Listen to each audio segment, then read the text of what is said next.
Can you see the slide? Yes, sir. Sige. May nagsasalita na mahina. Sige. Let's begin. So our topic for tonight is all about stocks and stockholders. We finished about bylaws and meetings last meeting. Now let's go to the one of the main gist of corporation law, which is the stocks and the stockholders. Okay, now so wait lang, ang daming pumapasok eh. When does a person become a shareholder or a stockholder? A person becomes a shareholder or a stockholder the moment he enters into a subscription contract with an existing corporation. Take note, he becomes a stockholder upon acceptance of the corporation of his offer to subscribe, whether the consideration is fully paid or not. So, under the first instance where a person becomes a shareholder or a stockholder, okay, a person who enters into a subscription contract with a corporation becomes automatically a stockholder upon acceptance of the corporation. Kahit bayad na yung subscription niya or hindi. Anong ibig sabihin ng subscription? Okay? Under subscription contract kasi, ang scenario dyan is a person or a stockholder to be, okay, promises to buy, let's say for example, 10,000 shares of stocks. Ngayon, yan, isusubscribe niya yan. Let's say for example, out of the 10,000 shares, 5,000 lang muna ang mabayaran niya. Kumbaga, in other words, or in the simplest terms, installment, kumbaga. Kung 5,000 lang ang nabayaran niya out of the 10,000, meron pa siyang 5,000 na unpaid stocks. So regardless, stockholder pa rin siya. So yung nature ng subscription contract kasi, hindi siya purchase in toto. Magsusubscribe muna siya ng certain number of stocks to be paid in the future yung remaining balance. Yun yung subscription contract. Unlike yung number 2 or the second instance, wherein stockholder or a person acquires shares from existing shareholders by sale or any other contract. Paano to, sir? Ito yung if narinig nyo na or na-encounter nyo na yung instances wherein a person buys stocks in the stock market, or in our case in the PSE, or when a person buys another or other stocks from another person or another stockholder, dun papasok yung number 2. Magiging stockholder pa rin si person. Okay? But then, we have to take note of the provision later on regarding purchase of stocks. So, hindi basta-basta na kapag bumili ka ng stocks, let's say for example, A bought 10,000 stocks of corporation ABC from B, it doesn't mean that A automatically becomes a stockholder. Meron pang nangyayari dyan, which is the recording of the transaction or the recording of the sale in the stocks and transfers books. Dapat yun ma-register siya sa stocks and transfers book para in the eyes of the corporation, si A na bumili ng stocks kay B becomes a stockholder. Kasi kapag hindi siya ilagay dun sa stocks and transfer book ng corporation, the sale is valid, but in the eyes of the corporation, A is not a stockholder or is not a shareholder. So, that's the second instance. Una, yung he enters into a subscription contract, and then pangalawa, he acquires or he buys share from existing shareholders or any other contract. The third one is purchase treasury shares from the corporation. Of course, shares that are placed in the treasury of the corporation, okay, hindi siya active share. So once they are bought by persons or by other stockholders, okay, the persons holding them are called now the stockholders. So those are the three instances where a person becomes a shareholder of a corporation. Take note, subscription contract, he acquires share from existing shareholders, and purchase of treasury shares. Subscription contract, to reiterate, is any contract for the acquisition of unissued stock in an existing corporation or a corporation still to be formed shall be deemed a subscription within the meaning of this title, notwithstanding the fact that the parties refer to it as a purchase or some other contract. Now, let's dissect the meaning of this subscription contract. First and foremost, it is a contract. So, contract, sabi natin before, this is an agreement between two persons or two individuals or two or more persons, okay, about something that's not illegal, something that's not against public policy, against morals and good customs, di ba? So, any agreement.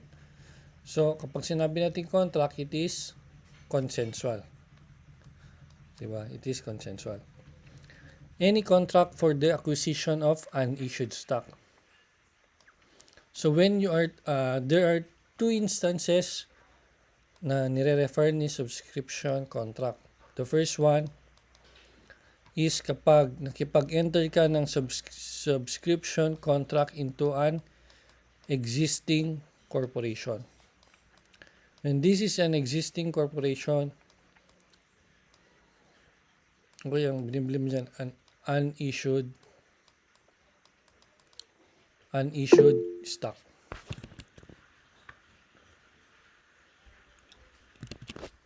Unissued stock, okay?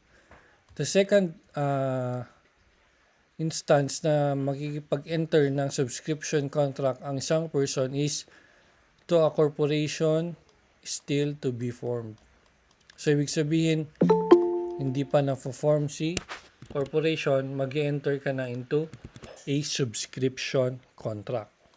So, in other words, any person, ikaw, any potential stockholder can enter into a subscription contract with an existing corporation, ibig sabihin registered na siya sa SEC, or a corporation still to be formed. Ibig sabihin, hindi pa siya nare-register sa SEC.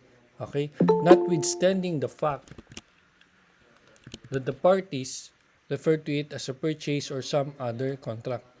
Kahit pa ang nakalagay dun sa kontrata is deed of sale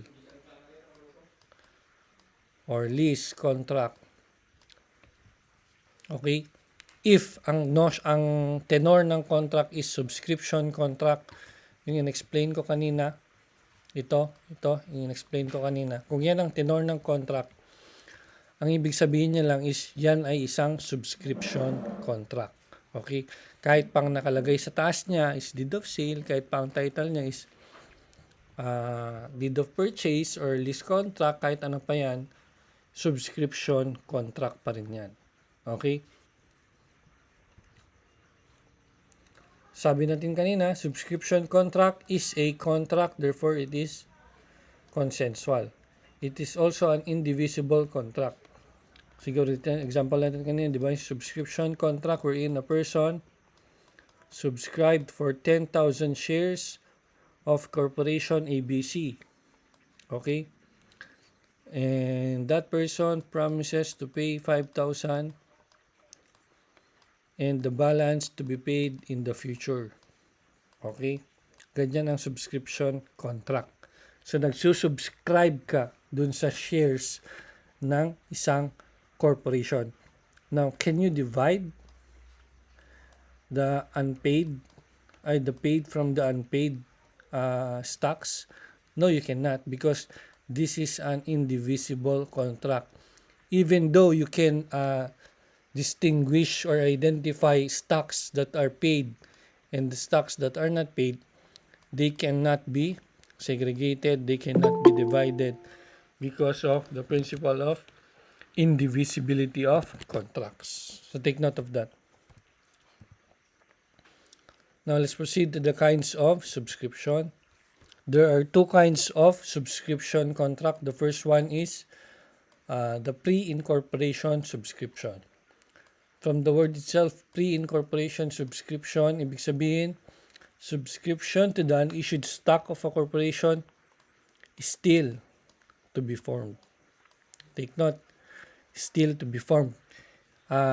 If naka-enter na kayo kanina dun sa earlier na discussion natin, dalawa ang instances ng subscription. Makipag-enter ka into an existing corporation or dun sa corporation still to be formed. Now, ito na sila.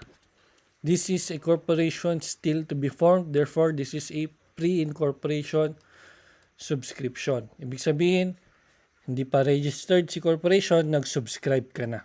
Pwede yun. Okay? With regards to its revocability. Okay? With regards to its revocability. If before na-file yung Articles of Incorporation, nag-enter ka ng subscription contract with that corporation, it cannot be revoked for a period of not less than 6 months from the date of subscription. Except when all others consent to the revocation or if the corporation fails. Now, I want you to understand this. This is a pre-incorporation subscription.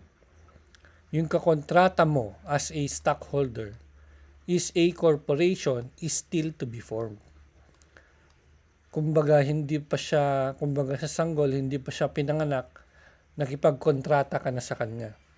Okay? Nag-promise ka na magsusubscribe ka ng ganitong amount ng shares. Magbibigay ka ng pera.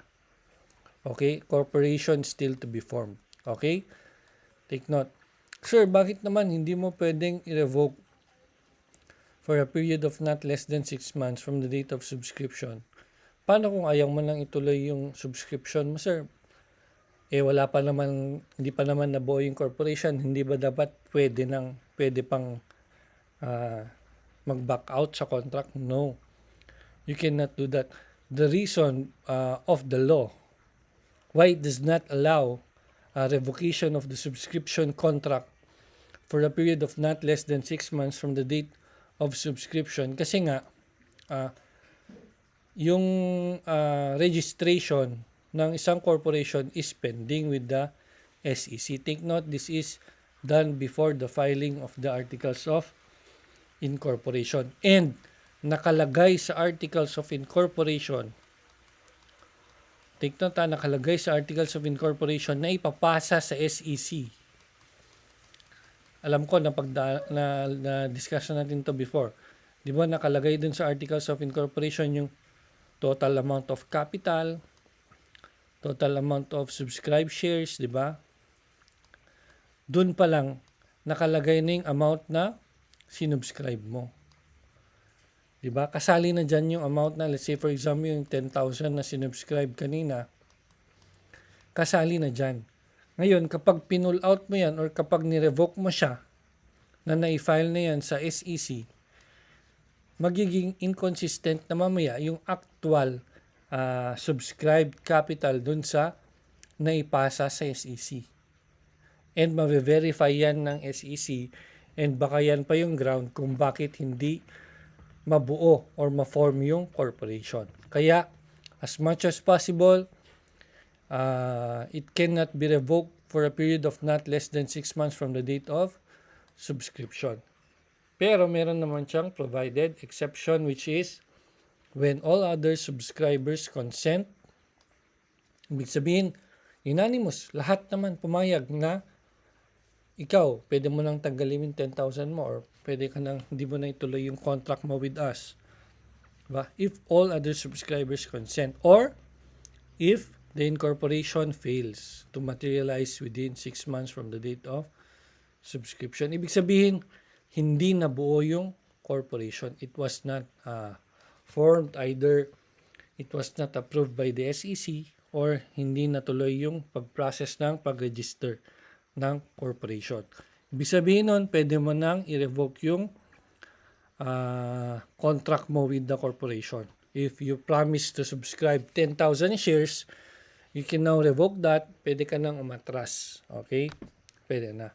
In those instances, 2 instances only, when all other subscribers consent and when the incorporation fails. Okay? The second instance with regards to the revocability of the pre-incorporation subscription is after the filing of the Articles of Incorporation.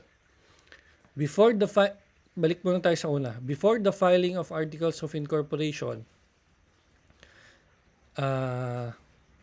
wala pa sa SEC yung AOI. Dito kasi nasa SEC na yung AOI. So, mas lalong hindi na pwede na i-revoke yung subscription contract. Ang sabi dito, no pre-incorporation subscription may be revoked after the submission of the Articles of Incorporation to the SEC. So, hindi na siya pwedeng i-revoke. Dito pa nga lang, na sa number 1 na before the filing of the Articles of Incorporation, hindi na siya pwedeng i-revoke within 6 months because of the presumption na itutuloy yung registration. How much more if na-file na yung AOI sa SEC? Under the same reason na sinabi ko kanina. Okay? Kasi yung amount na sinubscribe mo o yung contract mo with the corporation na sabi mong isusubscribe mo na shares is malalagay yan sa Articles of Incorporation. Ang worst, after the filing, so na-file na sa SEC. Much more na hindi ka na pwedeng umatras or hindi mo na pwedeng i-revoke yung contract mo with the SEC. Okay? So bakit? Wala namang meron bang relevance kung hindi consistent yung subscribed capital dun sa actual? Yes, because the president signs these Articles of Incorporation. Not only the president, all the incorporators signs these Articles of Incorporation countersigned by the secretary. So lahat yan pirma and lahat yan under oath. Ibig sabihin, they are guaranteeing that this is the total amount of the subscribed capital. Kaya kapag umatras ka at yan nagbago at hindi siya tama dun sa actual na subscribed capital, o hindi matutuloy yung corporation, baka maharap pa sila sa criminal cases, especially perjury cases. So hindi pwedeng ma-revoke yung contract. Okay? The second type of subscription contract is the post-incorporation subscription. Yung kanina, pre-incorporation, ngayon post-incorporation subscription. Yung kanina, the corporation is still to be formed. Ngayon, the corporation has been formed. So, dito, meron na yung corporation, existing na yung corporation. You are entering into a subscription contract with an existing corporation. And by that, it means that the subscription may not be revoked after its acceptance by the corporation as to release the subscriber from liability unless, so it still has its exception, consented by all stockholders. So, the unanimous vote or the consensus of the stockholders is very important. Kaya kapag unanimous na inalaw ka na mag-withdraw sa iyong subscription contract with the corporation, then pwede. Okay? But the general rule is that it may not be revoked. Okay? Exception lang yung it can be revoked provided consented by all stockholders. So, to recap, those are the two kinds of subscription. We have the pre-incorporation subscription, a subscription contract entered into with the corporation still to be formed, and a post-incorporation subscription, subscription entered into with the corporation that has been formed. Okay? Now, gaya nung sabi natin kanina dun sa first slide natin kanina dito, second slide. Okay? Number 1 and number 2 here is not the same. Entering into a subscription contract and directly purchasing stocks from existing stockholders or in the market. Okay? Why? Here's the difference. When we talk about subscription contract, pag nag-subscribe ka ng shares, okay, it may be made before or after incorporation. Very obvious na yan because I have discussed earlier yung pre-incorporation and post-incorporation. Meaning, kahit wala still to be formed yung corporation or existing, pwede ka mag-enter into subscription contract with them. However, with regards to normal purchase of stock, it may be made only after incorporation. Therefore, pwede ka lang bumili ng stocks sa other stockholders pag meron ng existing na corporation. Okay?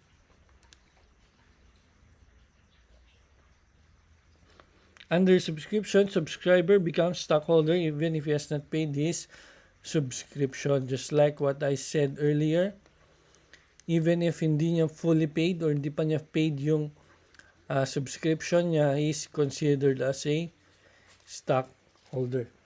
Okay?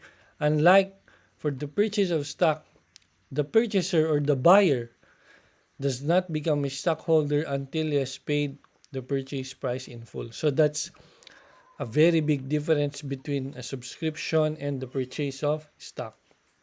Sa subscription, kahit hindi ka pa nagbayad, stockholder ka na. Sa purchase of stock, pag hindi ka nagbayad, hindi ka pa stockholder. Okay? Yun yung main na difference niya. And that gives us that subscription contracts are not governed by the statute of frauds. Okay? While for the purchase of stock, it is governed by the statute of frauds if the price is at least 500 pesos.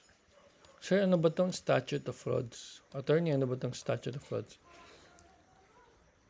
Statute of frauds. This is a law or a rule protecting any person from fraud. Paano? If you are to enter into a contract, whether sale, purchase, paupa, lease, kahit ano, na the price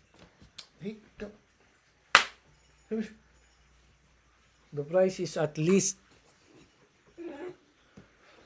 500 pesos. If the price is at least 500 pesos. Okay? Wait lang Me. My God. Come on.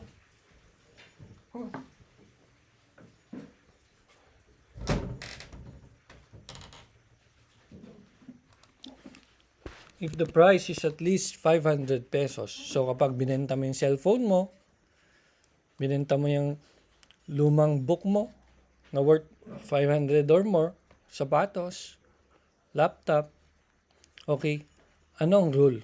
Dapat in writing. Anong ibig kong sabihin? Dapat may kasulatan. Okay? Why and how does the law protect you? Ibig sabihin, kapag may kasulatan, the other party, okay, kunwari inutang yan, or hindi pa niya naibigay yung pera, yung bayad, yung other party cannot deny that written agreement or that written contract. Yung kasulatan na yan, hindi basta-basta pwedeng sabihin na hindi, walang ganito, walang ganyan. Kasi meron kang hawak na kasulatan. Okay? Unlike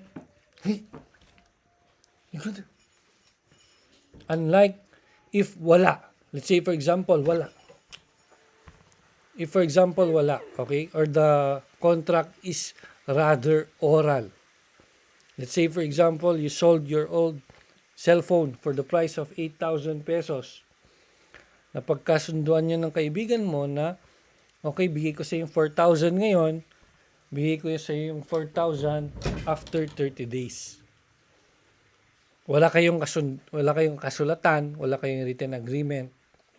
After 30 days, sisingil ka, wala na. Ayaw na ng kaibigan mo, parang di ka na niya kilala, dinedeny na meron kayong usapan. Paano mo ngayon makukuha yung 4,000 mo? Ipabarangay mo siya? Pag pinabarangay mo, sasabihin mo, gutom na.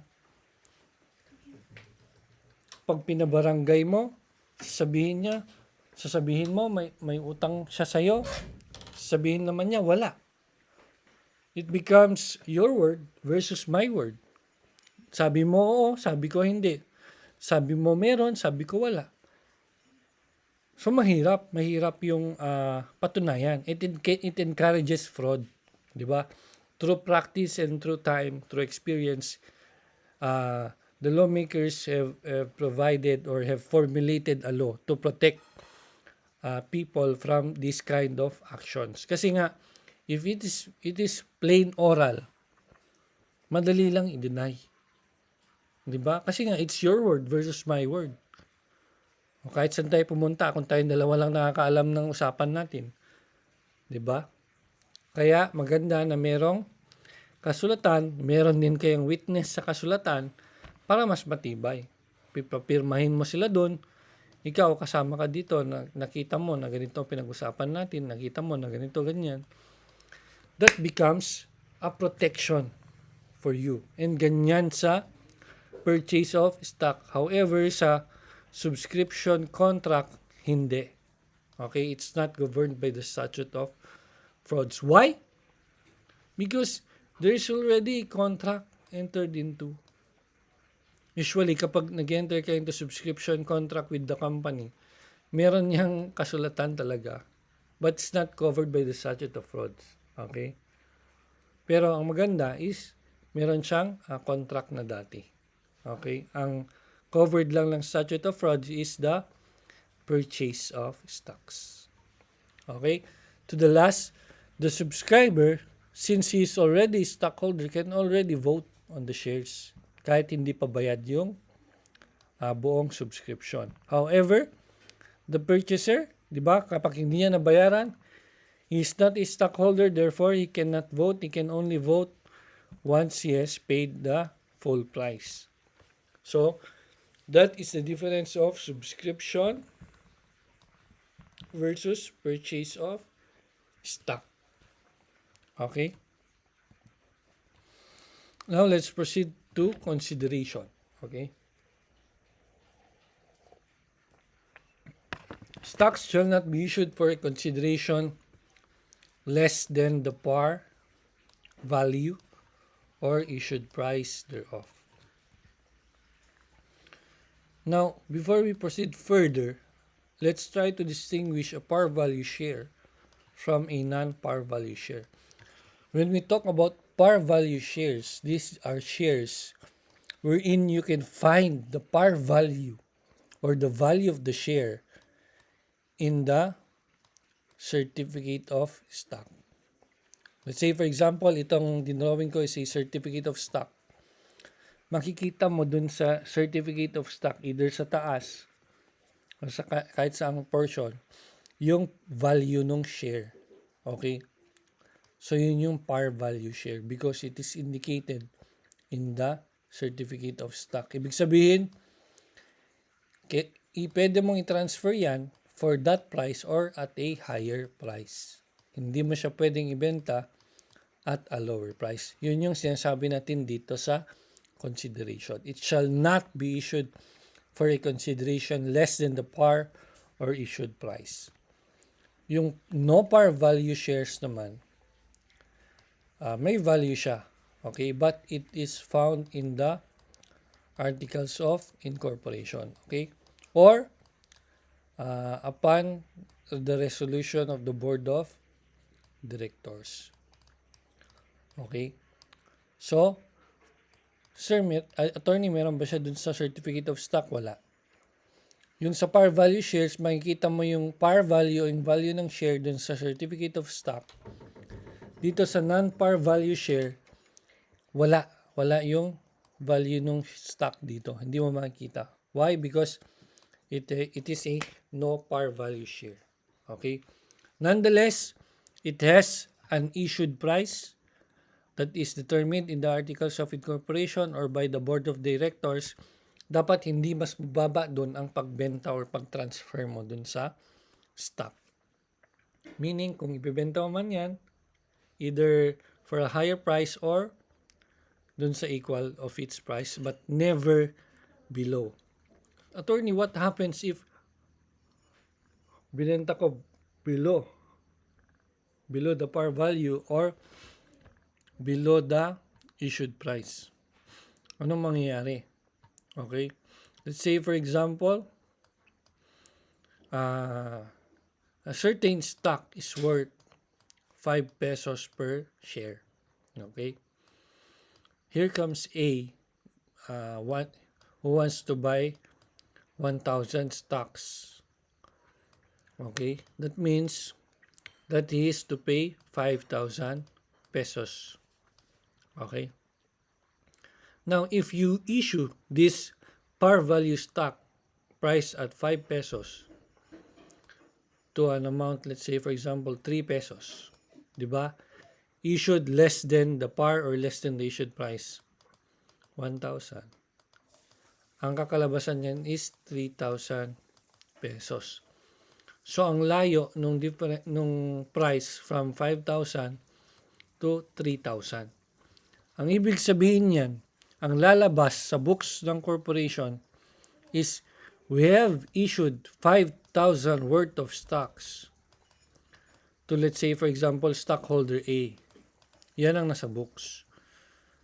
Okay, but then kapag binilang mo yung actual cash, ang actual cash na na-receive mo in consideration for this stocks is only 3,000. So kumbaga ang appearance is mataas ang capital pero ang baba ng assets. Nasaan yung 2,000? 'Di ba? Nasaan yung 2,000? Diniscuss na natin ito yung tinatawag nating watered stocks. 'Di ba? Para siyang natubigan, 'di ba? Yung baso. Akala mo 5,000 yung worth ng capital stock, pag dinip mo yung finger mo, bumaba pa pala, 3,000 pala. So it is a watered stock. This stock is illegal, okay? Why? Because it is against the law. It's against the law. Sabi ng Revised Corporation Code, it shall not be issued for a consideration less than the par or issued price thereof. Pag in-issue mo, that's against the law. That's against the Revised Corporation Code. Okay? Watered stock or watered share. It violates the trust fund doctrine and illegal and subject to penalty. It violates the trust fund doctrine. Di ba we've discussed this before in your midterms, the meaning and application of trust fund doctrine. In the essence that these issued capital stocks, these stocks are reserved for the creditors of the corporation. Diba? They serve as a trust fund. Kumbaga kapag nakita niya na ang daming capital ni corporation, maganda. Okay, that gives the creditors an assurance that meron silang makukuha sa corporation in case na nag-dissolve or nag-liquidate. Okay? Yun lang naman yung trust fund that it is reserved for the creditors. The capital and the assets are reserved for the creditors. Kapag kasi nag-issue ka ng watered share, okay? Nag-issue ka ng watered share, let's say for example, gamitin natin yung example natin kanina, yung 5K na dapat na price nun, okay, yan yung reserved for the creditors. Pero in essence, 3K lang pala. So it defrauds the creditors, di ba? It defrauds the creditors and at the same time it violates the trust fund doctrine. Yan, may liability for directors who issued watered stocks. Okay? If a director or officer consents to the issuance of stocks for a consideration less than its par or issued value, then he is liable. Sir, paano natin mapakita na nag-consent si director or si officer? Through his signature. Diba? Sa mga resolutions, sa board resolutions or board meetings, sa last nun merong signature. Okay? Doon mo makikita na kapag, let's say for example, nag-issue sila ng stocks less than its par or issued value, makita mo na pumirma si A, si B, si C, they consented. Ibig sabihin, they approve of that issuance. Therefore, liable sila for the issuance of watered stocks. Okay? Consents to the issuance of stocks for a consideration other than cash valued in excess of its fair value. Okay? Yung kanina, cash, ito naman, consents to the issuance of stocks for consideration other than cash. So yung kanina, cash, yung A, ito naman, other than cash, valued in excess of its fair value. Okay? Same. Paano mo makita nag-consent? Through signature. Ito naman, hindi cash, pero yung property, let's say for example, the stocks is worth 10,000 pesos, but the property you offered or the property approved by the board is only worth 8,000, then that is considered as a watered share. Lahat ng pumirma dun sa board resolution or board meeting is liable for the watered stock. Then the last one is having knowledge.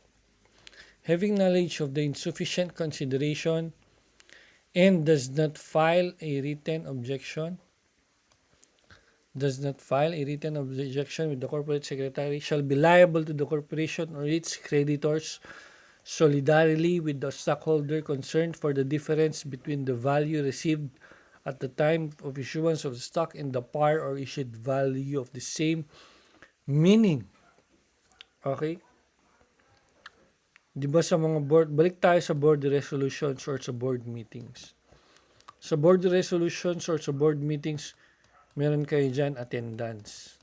Every time yan na mag-attend kayo ng mga resolutions or mga meetings, meron yan attendance. Kapag dandun ka at hindi ka pumirma, okay, you did not consent, hindi ka pumirma, pero hindi ka naman nag-object, liable ka. Why?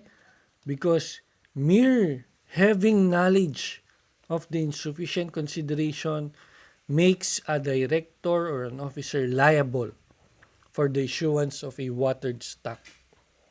Okay? Paano mo maipakita na may knowledge siya? Yung attendance niya dun sa board meeting or dun sa board resolution specifically made for that purpose na mag-issue ng watered stock. Okay? Ibig sabihin, kapag nag-attend ka at yun ang purpose, okay, dapat mag-file ka rin ng objection mo with the corporate secretary. Why?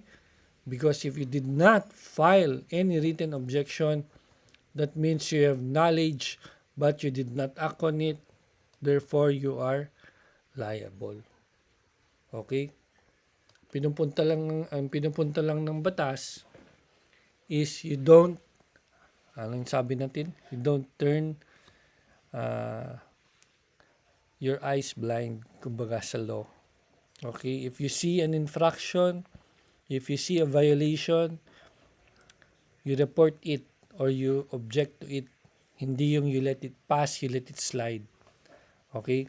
Mere attendance and mere knowing the topic or the subject of that meeting or that resolution, kahit hindi ka nag-sign, if you did not object, makes you liable.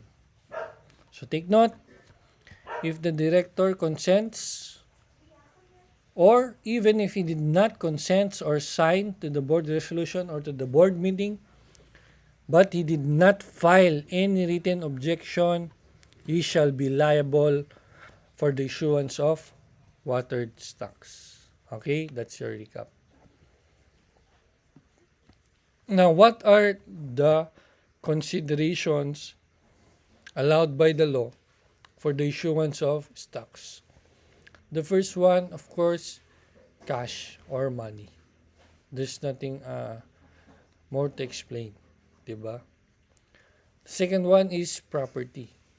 Property, whether tangible or intangible, actually received by the corporation, necessary or convenient for its use and lawful purposes at a fair valuation equal to the par or issued value of the stock issued. This is in consonance with pa rin with the watered stock, diba? Dapat fair valuation nga siya, pero dapat equal to the par or to the issued value. Okay? So kung hindi cash or money, property, pwede. Tangible or intangible. Then, labor or services actually performed or actually rendered to the corporation. Take note, labor performed, nagawa na. Services actually rendered, nagawa na to the corporation. Pwede for the issuance of stock. Ano ang hindi pwede? Future labor or future service. Why? Because hindi naman pwede maging compensation ang stocks. Okay? But, since we are at this instance sa letter C, kapag nag-apply kayo later on in multinational corporations or international companies like BPOs, yung mga business process outsourcing companies in Manila or in Baguio or in other places where you might end up. Okay? There are programs or compensation packages wherein instead of compensation in cash, you could convert that into stocks. How? Or paano? Ibig sabihin, yung stocks ng corporation, pwedeng ma-issue sa inyo. So, pwede kayo maging stockholders ng corporation. Sir, is that valid? Yes, that's valid. That's legal. Why? Because under letter C, labor performed or services actually rendered.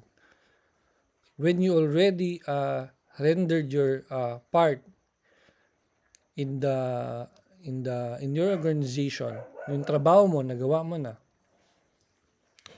pwede kang ma-issuean ng stocks in lieu of cash. And magandang incentive yun for employees because it allows the employees to invest their money, diba? And to help the company grow, diba? And these corporations, they issue dividends, nanganak yung pera. And that is a really good investment. So, pwede yan. Okay? And then, previously incurred indebtedness of the corporation. If the corporation, let's say for example, owes letter A money, they can instead of paying letter A their indebtedness, pwede na lang silang mag-issue ng stocks. Imbes na magbayad ng utang, mag-issue na lang sila ng stocks. Okay? Amounts transferred from unrestricted retained earnings to stated capital. Okay? Take note that where the consideration is other than actual cash or consists of intangible property, the valuation thereof shall initially be determined by the stockholders or the board of directors subject to the approval of the commission, subject to the watered stock doctrine. Meaning it must not be lower than the par value or the issued price. Okay? Ito na yung sabi ko kanina. The shares of stock shall not be issued in exchange for promissory notes or future service. Diba? Kailangan labor performed or services actually rendered. Dapat na-render na siya. Hindi yung i-render pa lang or gagawin. Hindi pwede. Okay? Promissory note, big sabihin, future, utang na babayaran mo in the future. Ito, utang na existing. Okay? So, hindi pwede ang mga future sa stocks. Same rule also applies for issuance of bonds. Okay? The issued price of non-par value shares. Okay, the issued price of non-par value shares may be fixed as follows. I have discussed this in passing kanina. In the Articles of Incorporation, di ba yung sabi ko kanina, yung sa par value shares, meron yung price nung share dito sa either sa upper right or sa taas or anywhere. Basta nandun siya sa certificate of stock. Pero yung non-par value shares or yung no par shares, wala kang makikitang value dun sa certificate of stock. Saan mo siya makikita? Dun sa Articles of Incorporation or as determined by the Board of Directors pursuant to the authority conferred upon it by the AOI or the bylaws or majority or the stockholders representing at least a majority of the outstanding capital. So take note, par value shares, makita mo sa certificate of stocks yung presyo. Yung non-par value shares, makita mo wala sa certificate of stock but sa Articles of Incorporation as determined by the Board of Directors and by the majority of the stockholders. Okay? The capital stock of corporations shall be divided into shares. Of course, we all know this one. Diba? The capital stock of a corporation shall be divided into shares or to stocks, or sometimes they are called shares of stock, for which certificate shall be, okay, this is now the requirements for a valid certificate of stock. Okay, para maging valid yung certificate. Sir, bakit kailangan maging valid yung certificate? Why? Because dyan nakaroot yung ownership mo into the stocks. Okay. Therefore, if invalid yung certificate mo, therefore, invalid yung ownership mo, wala kang habol sa corporation. Okay, that's why the certificate must be valid. So, ano ang nandun sa certificate? It must be signed by the president or the vice president and countersigned by the secretary or the assistant secretary and sealed with the seal of the corporation. These are the requisites for the validity of the certificate of stocks. Okay, signed by the president or the vice president, countersigned by the secretary or assistant secretary, and sealed with the seal of the corporation, issued in accordance with the bylaws. Okay? So, in order for the certificate of stock to be valid, ito yung dapat mong consider. The shares of stock issued are personal property. They are not real property. They are not immovable property. They are personal property. And one characteristic of personal property is that their ownership can be transferred by mere delivery. Sir, anong i-deliver mo? Yung share of stock mismo? No, yung certificate. Ang shares of stock kasi para siyang hindi siya real. Ang shares of stock is intangible. Hindi mo nakikita. Ano lang ang nakikita mo? Yung certificate lang. Yun lang ang proof ng ownership mo na meron kang share sa isang corporation. Therefore, endorsement or delivery of this certificate by the owner or the attorney in fact or person legally authorized to sell or to make a transfer to another person is an efficient way of transferring the stock to another person. So by delivery of the certificate. Why? Because it is a personal property. Take note, however, ito na yung sabi ko kanina dun sa second slide natin, yung number 2. No transfer, however, shall be valid except as between the parties until the transfer is recorded in the books of the corporation showing the names, the date, the number of certificate, and the number of shares transferred. Meaning, let's say for example, Mr. A and Mr. B are friends. Mr. B is a stockholder of Corporation XYZ. Now, Mr. A bought the shares of Mr. B in Corporation XYZ. Okay? So, merong sale na nangyari. Okay? I hope you can follow. Merong sale na nangyari. The sale between Mr. A and Mr. B is valid. As to them, as to both of them, the sale is valid. Okay? But question is, does A become a stockholder of XYZ immediately after the sale? The answer is no. Hindi siya kaagad magiging shareholder. Dapat meron mo ng recording in the books of the corporation. Okay? This sale right here must be recorded in the stocks and transfer books na sinasabi ko kanina of the corporation. Why?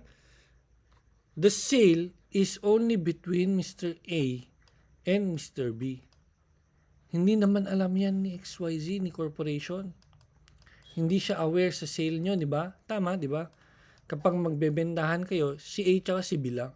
Hindi aware dyan si corporation. Kaya valid yung sale nila, but then hindi ka agad magiging stockholder si A. Paano siya maging stockholder? Kapag ma-record yung sale, itong sale na to, sa stock and transfer book ni Corporation XYZ.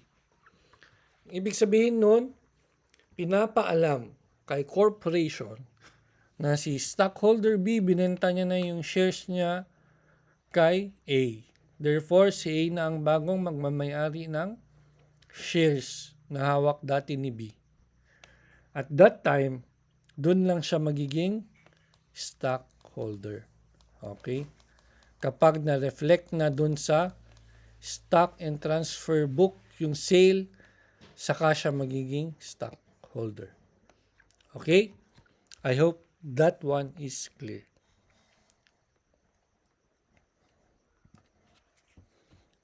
The commission may require, when we talk about commission, we're referring to the SEC, the Securities and Exchange Commission.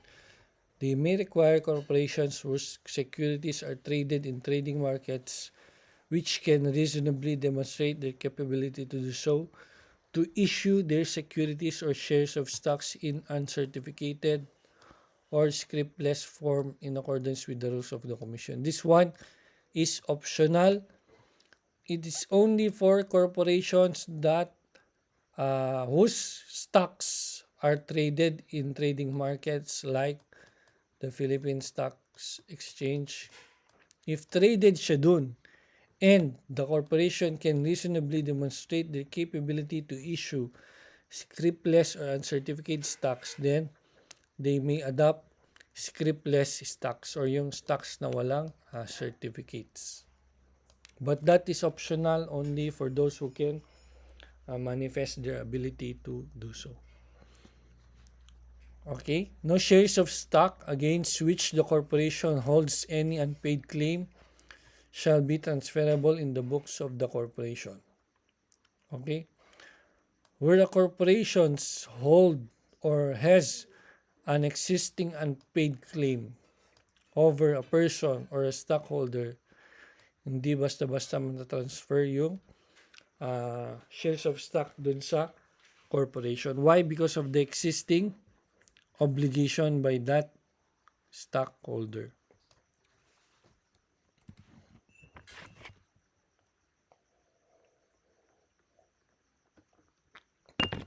The definition of certificate of stock. It is a written acknowledgement by the corporation of the stockholders' interest in the management, profits, and assets of the corporation. It's a written acknowledgement or a proof of ownership or evidence. Diba? Or evidence is the proof or evidence of ownership of the stockholders' interest in the management, profits, and assets of the corporation. So without these certificates, it will be hard for you to prove your ownership with regards to the stocks of the corporation. When are these certificates issued? They are only issued once the subscriber has fully paid the amount of subscription plus the interest and expenses, if any. So once the subscriber pays in full, balik tayo dun sa discussion natin earlier. The subscriber becomes a stockholder kahit hindi pa niya nabayaran in full yung subscription niya. He is already a stockholder. The subscriber becomes a stockholder kahit hindi fully paid yung kanyang subscription. Okay? However, kahit pa stockholder na siya, hindi basta-basta ma-issue yung certificates. Okay? Hindi basta-basta ma-issue yung certificate. May issue lang yung certificate once the subscriber fully pays the amount of subscription plus interest and expenses. Okay?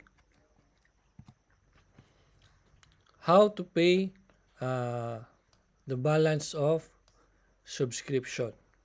Okay?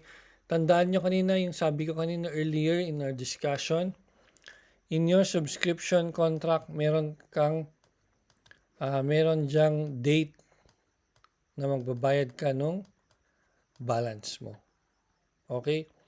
Once na-reach na yung date at hindi ka nagbayad, okay, under the law on obligations and contracts, in order for you to collect money or to collect any unpaid claim, is you have to make what we call a demand. Diba? Dapat tayo mag-demand. How is this done in the corporation? This is done through a call made by the board of directors. Meaning they may at any time declare due and payable to the corporation unpaid subscriptions and may collect the same or such percentage thereof in either case with accrued interest, if any, as it may deem necessary. Itong call na to is your demand. Meaning, di ba nag-lapse na yung due date mo sa subscription contract mo, dun sa demand, magse-set sila ng bagong date. Let's say for example, you are to pay within 15 days from receipt of this demand or this resolution. Okay? So, meron ka na namang bagong due date. So, may due date ka dito sa subscription contract. May due date ka na naman dito. Failure to pay on such date shall render the entire balance due and payable and shall make the shareholder liable for interest at the legal rate on such balance. So once it becomes due and demandable, all stocks covered by the subscription shall thereupon become delinquent. So merong repercussions kapag yung stocks mo or ikaw ng stockholder is declared as delinquent. So we will go there deeper pati sa procedure with regards to declaring stock or a stockholder delinquent. What is the significance when a stock is declared delinquent? Okay? The first one is that it may not be voted. Diba? You can be voted. You can be voted as a part of the board of directors. Diba? That at that instance, you cannot be voted. You are not also entitled to vote or representation at any stockholders meeting. So, very significant yung pag-declare ng delinquent stock. Meaning, you're not entitled to vote or representation at any stockholders meeting. Yung essence mo as a stockholder, tinatanggal yung ownership mo. You cannot participate in the decision making. Diba? You can be informed but you cannot vote. You cannot represent.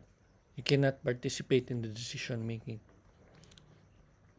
You are also not entitled to any rights of stockholder except the right to receive dividends. Nagiging ka na lang, parang investor ka na lang. Your rights are only limited to receiving dividends. Okay? And when we talk about dividends, they are not mandatory. They are not rights. Diba? It's declaring dividends is a matter of consensus.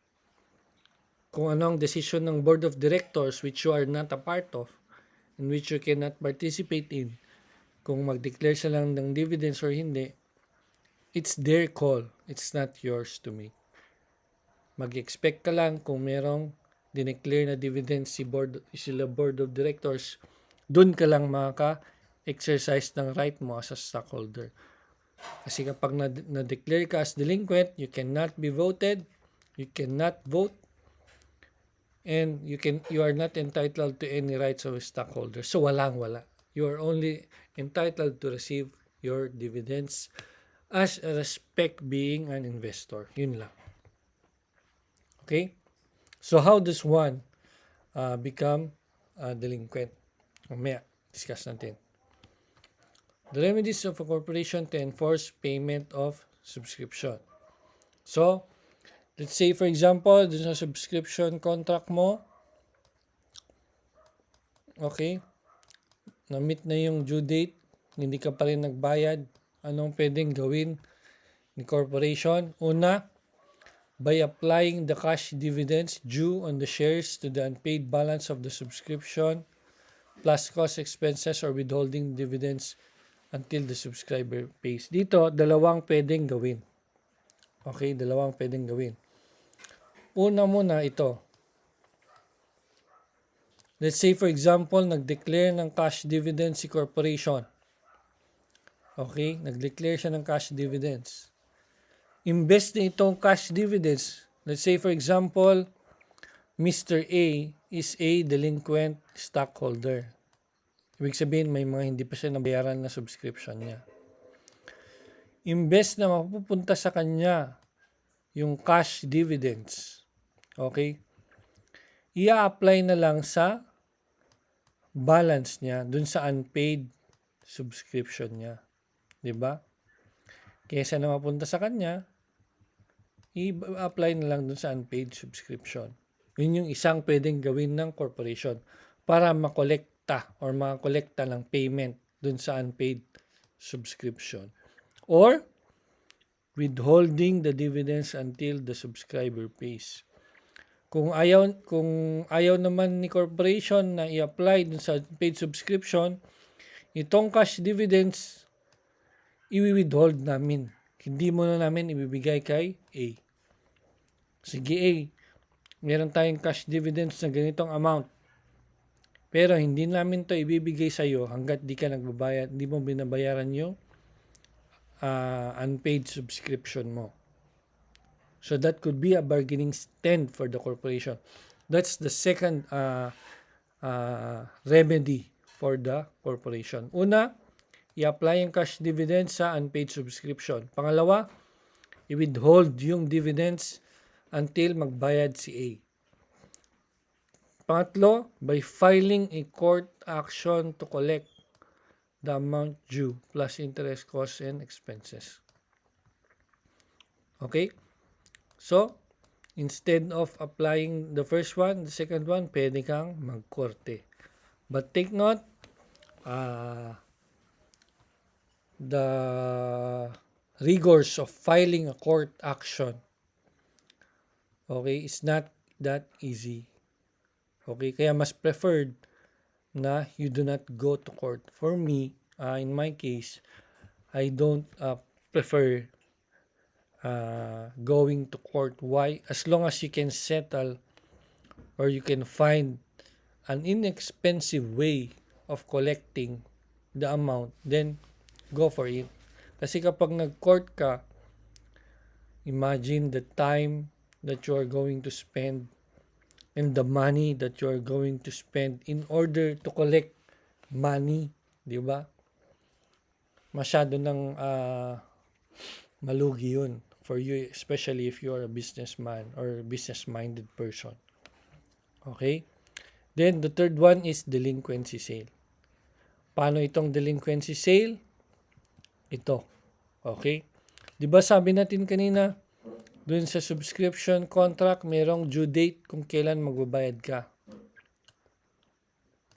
Kapag hindi ka nakapagbayad, magde-demand si corporation. Yun na yung call na sinasabi natin kanina, wherein magsaset ng bagong due date para magbayad ka.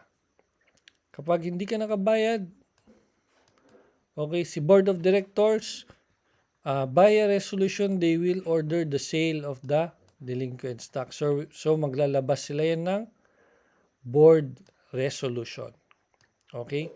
Itong board of resolution, it will contain the notice of sale, kung kailan bebenta, that is given to the delinquent subscriber. So manonotify si delinquent subscriber. Ano ang nandito sa notice? Okay? Magsiset yan ng bagong due date. So, tandaan nyo guys, sobrang lenient ng corporation. Tatlo yan, no? So, extend yung pagbayad mo para lang makabayad ka. Diba?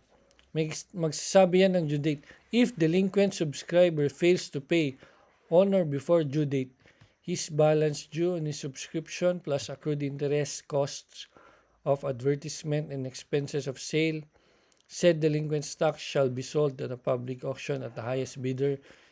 If hindi ka na naman nakabayad dito, it will be sold eventually at a public auction. Okay? So you are given 3 chances to pay your unpaid subscription. Okay? Kapag hindi, bebenta na yan to the highest bidder, and the highest bidder is the one who offers to pay the full amount of the subscription for the smallest number of shares. Full amount for the smallest number of shares. Sir, anong ibig sabihin nun? Let's say for example, yung unpaid subscription mo is, the stock is at 5 pesos per share. 1,000 stocks yung hindi mo pa nabayaran. So, that gives you an amount of 5,000. Yan yung total delinquency mo. 5,000 pesos. Ngayon, let's say for example, dun sa bidding, may dalawa lang na nagbid. Si A, saka si B. Si A, nagbid siya, nagbayad siya ng 4 pesos. Ang binili niya is 500 shares. Okay? So that gives you 2,000 pesos. Okay? But instead of, yan ang binayaran niya. Si B naman, same, at 500 pesos, but he pays the full amount. Sino dyan ang magiging highest bidder? Ang magiging highest bidder mo dyan is si B. Why? Because he's the one who pays the full amount. Ibig sabihin, itong full amount na ito for the smallest number of shares. For 500 pesos worth of share, nabili yung, naibenta yung 5,000 pesos. So, siya yung highest bidder. Okay? If there's a highest bidder, shares declared in his bid shall be transferred to him and certificate stock will be issued. Take note, 500 shares lang yung binili niya. So, 500 shares will be issued to B. Tapos, the remaining shares, since 500 lang yung binili ni B, meron pang, ito is 1,000, meron pang nitirang 500. The remaining 500 shares shall be issued to the delinquent subscriber. Delinquent subscriber. Take note guys, kahit na delinquent na siya, may issuehan pa rin siya ng shares. Okay? But if there is no highest bidder, the corporation may bid. So kung wala nang highest bidder, si corporation na lang bibili or mapupunta sa treasury ni corporation. Okay? That is your procedure for delinquency sale or the sale of delinquent stocks. The rights of stockholders. Ito, in passing na lang. We have 3 classification. We have the management rights. We have the proprietary rights. And then the remedial rights. Okay? For the management rights to attend and vote in person, this one I've discussed na before. To attend and vote in person or by proxy at a stockholders meeting. Of course, if you're a stockholder, you have the right to attend in a stockholders meeting and to vote. And being there in the meeting, you have the right to elect and remove board of directors and to approve certain corporate acts. Of course, you are still the stockholder. To compel the calling of meetings. Dito sa calling of meetings kasi merong rule dyan. Diba? Na-discuss ko na din to before that the president, diba, shall call the meeting or the presiding officer or the chairman. Diba? If ayaw, the stockholders can call. To have the corporation voluntarily dissolved. As a stockholder, you have that right.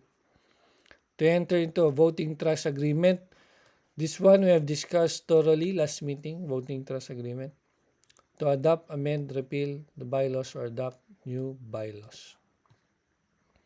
With regards to proprietary rights, to transfer stock in the corporate books, of course, if you want to sell your stocks, you can transfer. To receive dividends, of course, as stockholder, you are an investor too. So, you are entitled to receive dividends. Of course, if you have paid in full your subscription or you have paid the full price of the stock, you have the right to the issuance of certificate of stock, of course. To participate in the distribution of corporate assets upon dissolution, of course, kapag na-dissolve and na-liquidate na yung corporation, pag may natira pang assets, you have the right to participate sa hatian. And preemption in the issue of shares, di ba? If you are an existing shareholder, let's say for example, you hold 30% of the company share. So 30% dun pag-aari mo. Kapag nag-issue ng bagong shares si corporation, meron kang right of preemption. Ibig sabihin, bago yan i-offer sa mga sa ibang tao, i-offer mo na yan sa current or sa present stockholders. Why? To retain or to maintain your control. Anong control? Yung 30% mo. Let's say for example, by the issuance of this new stocks, naging 27% na lang yung ownership mo, dapat i-offer sa'yo yung 3% para ma-retain mo yung 30% na ownership mo. Okay? Remedial rights. To inspect corporate books, of course, at any reasonable time and hour. To recover stock unlawfully sold for delinquency. Of course, if the stock is unlawfully sold for delinquency, you can recover. To demand payment in the exercise of appraisal right. We have discussed this many times before. Appraisal right or right of appraisal. Diba? If you don't agree with the majority decision of the stockholders or with most of the stockholders, kasi nga ikaw lang ang nagde-dissent, ikaw lang ang ibang opinion or ikaw lang ibang decision, mas maganda umalis ka na sa corporation. Babayaran ka na lang. Bayaran yung value ng shares mo, umalis ka na. Why? Because you are not in parallel with the decision of the stockholders. Take note, hindi lang ikaw ang may-ari dyan. Stockholders yan, madami kayo. And kapag ikaw lang ang nag-iisa na yan lang decision mo and gusto mo yan ang masunod, that cannot be. Okay? Tandaan nyo dito sa revised corporation code or kahit pa sa old corporation code, this is always the consensus of the majority. Okay? The decision of the majority. If you are not in line or in parallel with their decisions, the right thing to do is to exercise your appraisal right or right of appraisal, meaning ibenta mo na lang yung stocks mo sa mga natitirang stockholders para umalis ka na, para mag-decide sila at in harmony yung decision nila. To be furnished, of course, as stockholder, you have the right to know of the performance or the financial statements or reports of the corporation. And then the last one is to bring suits, derivative, individual, or representative suits. What are those? Let's start with the derivative suit. This derivative suit, I believe I have discussed sa midterms nyo. Tapos na to. This is a suit filed by a stockholder in the name and in the behalf of the corporation. Take note, in the name and behalf of the corporation, to protect corporate rights or redress wrongs committed against the corporation whenever the officers refuse to bring such actions or such officers are the ones to be sued or held liable. In short, this is a case filed by a stockholder. Let's say, for example, stockholder A. It is filed by stockholder, so siya ang nag-file in the name and in behalf of the corporation. Meaning, in the case or in the case name or the case title, hindi mo makikita ang pangalan ni A. Ang party na involved is C Corporation. Let's say for example, XYZ Corp.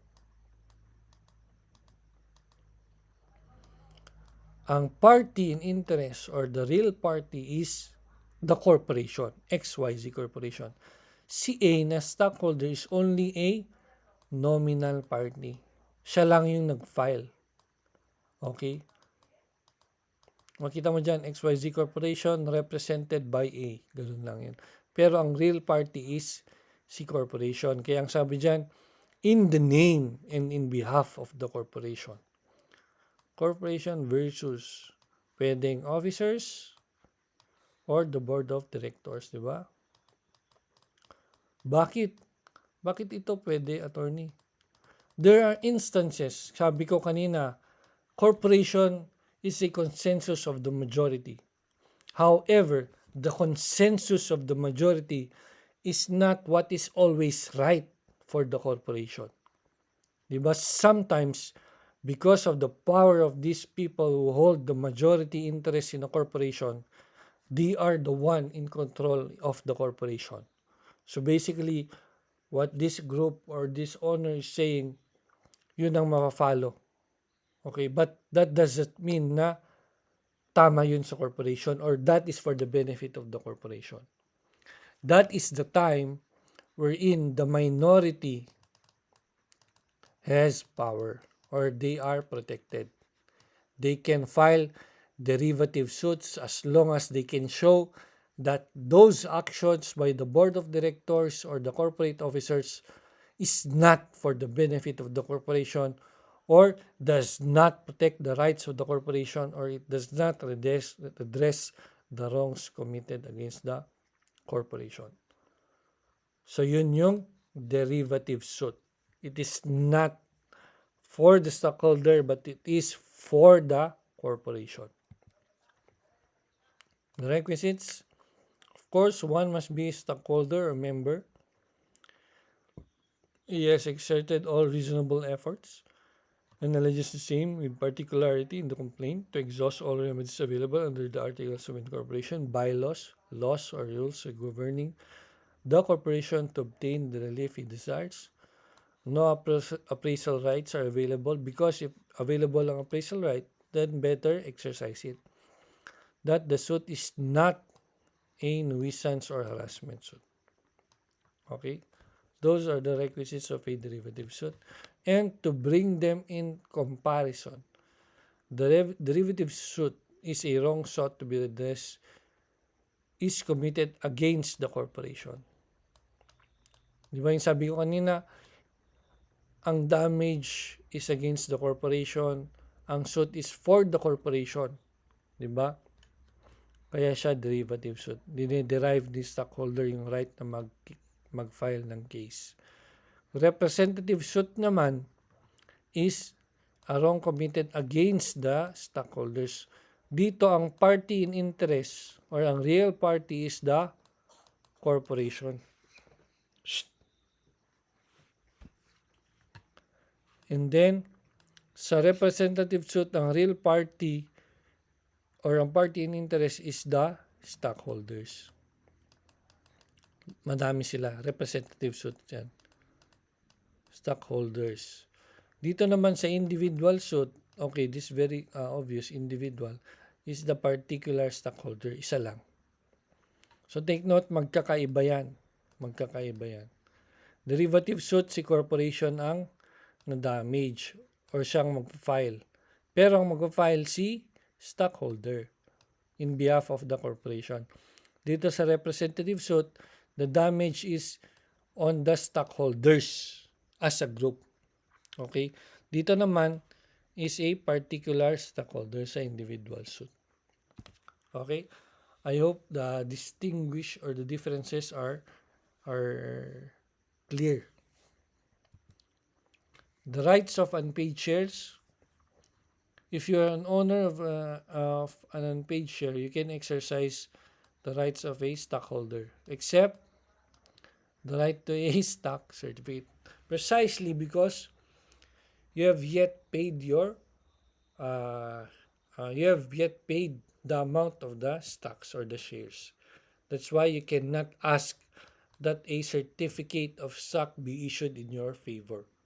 You can only ask for a issuance of the certificate of stock once you have paid the shares in full. And then my last topic is that when the certificate of stocks are lost or destroyed, what happens? Of course, if a certificate of stock is lost or destroyed, you are to execute what we call an affidavit of loss. Okay? Yan. Punta kayo sa notary public. Okay? Sabihin nyo doon na papagawa po kami ng affidavit of loss na wala ko po yung ganito, ganyan. Yan. Gagawa ng affidavit of loss. After that, the affidavit of loss must be published for 3 consecutive weeks by the corporation at the expense of the stockholder. Publish po yan sa dyaryo. Bakit? Bakit, attorney, kailangan pang i-publish naman? Why? Because to give notice to the public or to the whole world that you claim to be the owner of these shares, lost the certificate of stock, okay? And you now want that a new set of certificate of stocks be issued in your favor. Now, in order for that to happen, okay, it must be published first. And publication allows anyone to object to your claim. Diba? That is the purpose of publication. Para kapag, may nakakita si Jaryo or may nakakita, since digital na ngayon, if pinopost na sa mga social media, ganyan, they can now object to your claim na ikaw yung may-ari at ikaw yung nawala mo yung certificates mo. They can now object to that if that is not true or if sila talaga yung may-ari. That is the purpose of publication. Not only to give notice to the whole world, but also to allow for those parties to object to your claim. Ngayon, after publication, 1 year from publication, a new certificate will be issued. Diba? If no contest is presented. Diba? Sabi ko sa inyo, publication is for the people or the public to object to your claim or to contest your claim. Paano kung meron pala talaga may-ari nun at ikaw is scammer ka lang? Diba? Ganun yun. Okay? Sir, ang tagal naman nung 1 year, attorney. Ang tagal naman nung 1 year bago ma-issue yung bagong certificate. Pwede bang mas mabilis? Of course, pwede. The 1 year period can be skipped provided that the stockholder files a bond or other security. Okay. Anong ibig sabihin no? Bond or other security, attorney? You are to pay a certain amount, minsan malapit or more than the amount nung yung stocks na kiniklaim mo. Let's say for example, 50,000 yung stocks, you are to pay 75 or 70 or pwedeng 50 din. Why? To ensure, di ba, ready kang maglabas ng ganyang pera kasi sure ka na ikaw talagang may-ari ng certificate of stocks na yun. Di ba? That's why you are confident to give a bond or to give a security na ako talagang may-ari niyan. Ito, magbigay ako ng 75K. Itong bond or other security naman na ito, upon the lapse of 1 year, okay, upon the lapse of 1 year, babalik naman sa iyo after pag walang nag-contest or pag walang nag-claim nung certificate of stocks mo. So, babalik yan sa iyo. Okay? This is only done para mapapadali yung 1 year na paghihintay. Okay? I hope that's clear. Do you have any questions?